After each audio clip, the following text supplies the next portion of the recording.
Everyone welcome to my channel Shilpa's daily life. আমার এই নতুন ব্লগে তোমাদেরকে জানাই অনেক অনেক ওয়েলকাম আর অনেক অনেক ভালোবাসা। তো আজকে কিন্তু ঘুম থেকে উঠতে অনেকটা লেট হয়ে গেছে, মানে তাড়াতাড়ি জেগে পড়েছি, বাট ছেলে জেগেছিল, তো সেই কারণে আর কি বিছানা ছেড়ে দেরি করে উঠেছি, তো সেই কারণে একেবারে চা আর মুড়ি নিয়ে বসে গেছিলাম। তো তারপরে দেখো এখানে আমি খেয়ে নিচ্ছি পিঠে। কালকে কিন্তু আমার শাশুড়ি মা পিঠেগুলো বানিয়ে পাঠিয়েছিল, তো বর গিয়েছিলো তো সেই বাড়িতে, তো সেখান থেকে রাত্রিতে নিয়ে এসেছে। রাত্রিতে দু একটা খেয়েছিলাম, আজকে আবার মুড়ি টুড়ি খাওয়ার পরে আমি কয়েকটা পিঠে খাচ্ছি। আজকে দেখো দুপুরবেলা মা কিন্তু সিম্পল রান্না করেছিল। এখানে করেছিল পুঁই শাকের তরকারি, আর করেছিল ডাল, আর হয়েছিল ডিম ভাজা, পেঁপে সেদ্ধ, আলু ভাজা। এই ছিল দুপুরবেলার মেনু। এই সমস্ত কিছু দিয়ে আজকে দুপুরে আমরা সবাই ভাতটা খেয়ে নিলাম। আর এখন দেখো বিকেলের দিক করে আমি এখানে খেতে বসে গেছি মোয়া। আর এটা কিন্তু একেবারে প্রপার জয়নগরের মোয়া আর কি, আসল জয়নগরের মোয়ার। আমরা বাজার থেকে যেগুলো কিনে খাই, মেনলি আমাদের যে নাউল মার্কেটে যেটা পাওয়া যায় সেটা কিন্তু খুব একটা ভালো খেতে হয় না। ওই চিড়ে মানে খই দেওয়া থাকে আর চিনি দেওয়া হয়।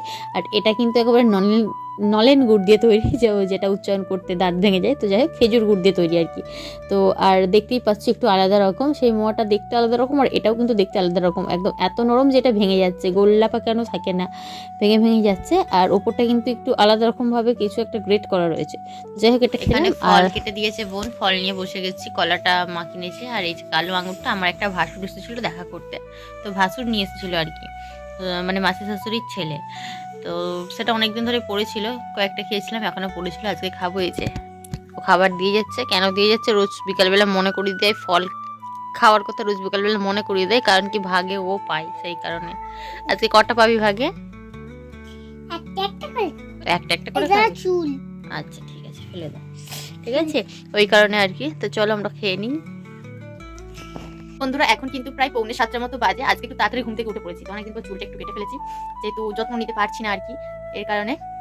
সারাক্ষণ তো শুয়ে বসে দিন কাটছে, নিজের প্রতি যত্ন নিতে পারছি না, তো চুলটা অনেকটা কেটে ফেলেছি, কারণ কি উঠেই যাচ্ছিল, সেই কারণে। আর সরস্বতী পুজোতে একটা শাড়ি কিনেছি, সেটার সাথে যে ব্লাউজটা আরে পরবো সেগুলো একটু ফিটিংস করার ছিল, সেগুলো করছি। এবার এই সমস্ত কিছু রেডি করে রাখছি। এবার দেখা যাক, পুজো যদি আমার ছেলে সকাল সকাল একটু ঘুমিয়ে থাকে, কান্নাকাটি না করে, তাহলে আমি পুষ্পাঞ্জলি দিতে যেতে পারবো, তাহলে পারবো না, এখানে বসে থাকতে হবে। তো দেখা যাক, পরিকল্পনা আছে, কোথাও তো বেরোবো না, বাট সামনের স্কুলটাতে একটু পুষ্পাঞ্জলি দিতে যাবো আর কি, এই হচ্ছে ব্যাপার। চলো এখন বসে থাকি। কালকে কিন্তু শাশুড়ি মা অনেকটা পরিমাণে দুধ পাঠিয়েছিল, যেহেতু আমাদের গরুর বাছুর হয়েছে, তো দুধ পাঠিয়েছিল, সেটা দিয়ে আজকে কি খাবো। মা বললো কি খাবি, আমি বললাম যে মা একটু সিমই করে দাও, পাতলা পাতলা সিমই খেতে আমার বেশ ভালো লাগে, তো সেটাই বানিয়ে খাচ্ছি। আর আজকে রাত্রিতে কিন্তু এখানে খেয়ে নিচ্ছি মুড়ি। বাঁধাকপির তরকারি মা বানিয়েছিল রাত্রিতে, গরম গরম বাঁধাকপির তরকারি, আর সাথে ছিল ডিম ভাজার। বাঁধাকপির তরকারি দিয়ে মুড়ি খেতে কিন্তু আমি বরাবরই ভীষণই ভালোবাসি, আজকেও তাই খাচ্ছি। তো চলো আজকের মতো ভিডিওটা আমি এখানে শেষ করলাম। ভিডিওটি তোমাদের কেমন লাগলো অবশ্যই কমেন্ট করে জানিও, যদি ভালো লাগে থাকে লাইক করো, কমেন্ট করো, আর চ্যানেলটিকে সাবস্ক্রাইব করে আমার পাশে থেকো।